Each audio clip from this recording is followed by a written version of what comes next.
રાજ્યના ઘણા મોટા શહેરોમાં પેટ્રોલ અને ડીઝલની અત્યારે અછત વર્તાઈ રહી હોય ત્યારે ખાસ કરી અને નાયરા જેવી ખાનગી કંપનીઓમાં પેટ્રોલ પંપ પર ઈંધણનો સપ્લાય શોર્ટ થવાને કારણે અનેક પંપો બંધ કરવાની ફરજ પડી છે।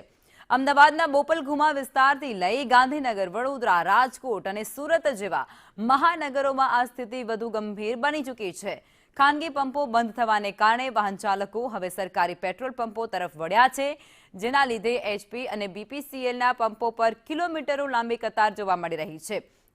ખાસ કરી કચ્છના ભુજ અને ગાંધીધામ સહિત ભરૂચમાં પણ સપ્લાયમાં આવેલા વિક્ષેપને કારણે વાહન ચાલકોમાં ગભરાટ ફેલાયો છે અને લોકો પોતાની ટાંકી ફૂલ કરાવવા માટે પડાપડી કરી રહ્યા છે।